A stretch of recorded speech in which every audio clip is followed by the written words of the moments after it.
आपने नोटिस किया होगा, ऑब्जर्व किया होगा कि कुछ लोग समय से पहले बहुत बुढ़े लगने लगते हैं और उम्र बहुत ज्यादा दिखने लगती है, जबकि उम्र इतनी नहीं होती। और कुछ लोगों पे उम्र का कोई फर्क ही नहीं पड़ता। ऐसा लगता है कि वो दिन भर दिन जवान होते जा रहे हैं, यंग होते जा रहे हैं। क्या राज है? क्या एजिंग का सीधा कनेक्शन आपकी डेट ऑफ बर्थ से है? नहीं, एजिंग का कनेक्शन आपकी डेट ऑफ बर्थ से नहीं है। एजिंग का कनेक्शन आपके बॉडी के सेल्स से है, क्योंकि सेल्स में साइंस कहता है, और इसे बहुत अच्छी तरह समझाया डॉक्टर एलिजाबेथ ब्लैकबर्न ने, जो कि नोबेल प्राइज विनर भी रही हैं 2009 में मेडिसिन के लिए। उन्होंने एक चीज डिस्कवर की कि एजिंग का कनेक्शन सेल से है। अब देखिए, हमारी बॉडी में ना millions and trillions of cells हैं, लेकिन सेल्स का एक प्रोटेक्टिव गार्ड होता है, और जिसका टर्म होता है टेलोमियर्स। TELOMERES, telomeres. ये टेलोमेयर कैसे होता है? ये एक तरह से कैप की तरह होता है डीएनए पर। और वो कैप क्या होता है? आप जब जब सेल्स जो हैं, विभाजन होता है उसका, डिस्ट्रीब्यूट होते हैं या फिर अलग अलग फॉर्म में सामने आते हैं, तो वो जो टेलोमियर्स हैं वो कैप की तरह होता है। इसे आप ऐसे समझ सकते हैं कि आपने जूता देखा है, जूते का फीता होता है, फीते के एंड में आप देखेंगे तो एक प्लास्टिक जैसा हार्ड मटेरियल होता है।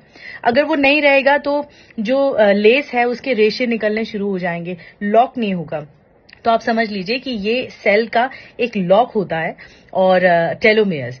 अब क्या होता है, जब सेल डिस्ट्रीब्यूट होते हैं या उनका विभाजन होता है, तो ये टेलोमेयर्स की जो उम्र है वो छोटे होते चले जाते हैं, उसकी हाइट छोटी होती चली जाती है।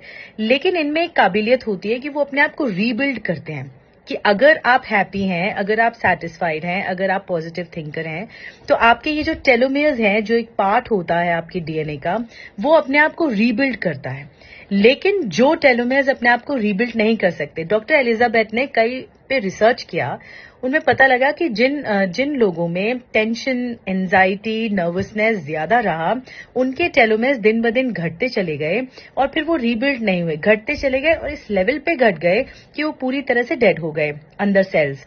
और जो लोग हैप्पी रहे, जो लोग पॉजिटिव थिंकर रहे, जिनका माइंडसेट अच्छा रहा, जो एवरेज हफ्ते में 7 दिन होते हैं, एवरेज 5 दिन अच्छी थिंकिंग रखते हैं, उनका टेलोमेयर्स पता है रीबिल्ड होना शुरू हुआ, रीस्ट्रक्चर होना शुरू हुआ।